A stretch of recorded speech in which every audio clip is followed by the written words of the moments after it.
प्यारे साथियों, अस्सलाम वालेकुम। कैसे हो? उम्मीद है कि आप सब हजरात खैरियत से होंगे। अल्लाह ताला आपको ऐसे ही हंसता मुस्कुराता और खुश रखे। चलिए आज सईदा फातिमतुज़ ज़हरा रज़ियल्लाहु ताला अन्हा की जिंदगी का एक बहुत अहम किस्सा आप हजरात की कोशो गुजार करता चलूं। प्यारे साथियों, नबी पाक सल्लल्लाहु अलैहि वसल्लम के विसाल के बाद सहाबाए किराम और दीगर मोहब्बत रखने वाले अज़ा व अक़ारिब रिश्तेदार सब अल्लाह के रसूल सल्लल्लाहु अलैहि वसल्लम की ताज़ियत के लिए सईदा फातिमतुज़ ज़हरा रज़ियल्लाहु ताला अन्हा के घर तशरीफ लाया करते थे।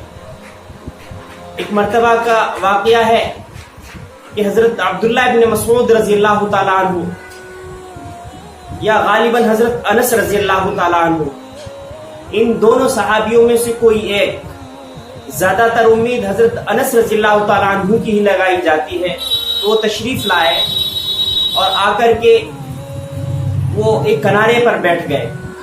सईदा फातिमतुज़ ज़हरा रज़ियल्लाहु ताला अन्हा ने फरमाया कि ए अनस, तुमने ये कैसे अपने दिल के अंदर जगह बनाई कि तुम नबी पाक सल्लल्लाहु अलैहि वसल्लम के जसद अतहर को, उनके जिस्म को मिट्टी के हवाले कर सको। हजरत अनस कुछ ना बोल सके, खामोश रहे, लेकिन आंखों से आंसू जारी थे।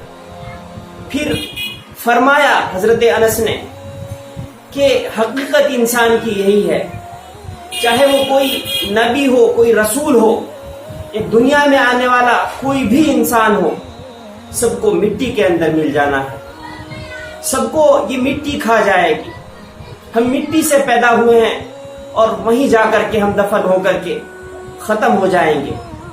साथियों, हजरत फातिमतुज़ ज़हरा रज़ियल्लाहु ताला अन्हा हजरत अनस के चले जाने के बाद रोकर गिड़गिड़ा कर कहने लगी कि आसमान जो है वो लपेट लिया गया, जमीन खुश्क हो गई, तमाम चरिंदो परिंद आज रो रहे हैं, गम के आंसू बहा रहे हैं।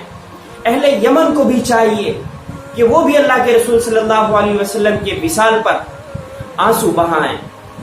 आगे कहा हजरत फातिमतुज़ ज़हरा रज़ियल्लाहु ताला अन्हा ने कि मेरे जीने का कोई मकसद नहीं है, काश कि मैं आपसे पहले चली जाती। उनके बारे में किताबों के अंदर लिखा हुआ है कि अल्लाह के रसूल सल्लल्लाहु अलैहि वसल्लम के चले जाने के बाद हजरत फातिमा कभी मुस्कुराई नहीं। अपनी जिंदगी में कभी खुशी आई भी तो उनको अल्लाह के रसूल से जुदा होना याद आ जाता था। साथियों, हम मौत से पहले अपनी मौत की तैयारी कर लें। हम सबको उस कब्र के गड्ढे में जाकर के दफन होना है। वहीं हमारे आमाल अगर अच्छे होंगे तो वही हमें हमारे लिए जन्नत की एक क्यारी बना दी जाएगी, वरना जहन्नम के गड्ढों में से गड्ढा हमारे लिए बना दिया जाएगा। साथियों, अगर उस दिन हश्र के दिन जब मेला लगा हुआ होगा, जब सब लोग जमा होंगे, वहां पर अगर अपने फख्र को, अपने सीने को चौड़ा करना है, अपने सर को सीने से ऊंचा करना है, साथियों, उसके लिए हमें तैयारी करनी होगी। अगर आपको मेरी बातें अच्छी लगी हो तो इनको शेयर कर दीजिए, और अगर आप हमारे चैनल पर नए हैं तो हमारे चैनल को सब्सक्राइब कर दीजिए। अल्लाह आपको अजर अज़ीम अता फरमाए। मुझे अपनी दुआओं में याद रखें। अस्सलामु अलैकुम व रहमतुल्लाहि व बरकातुहू।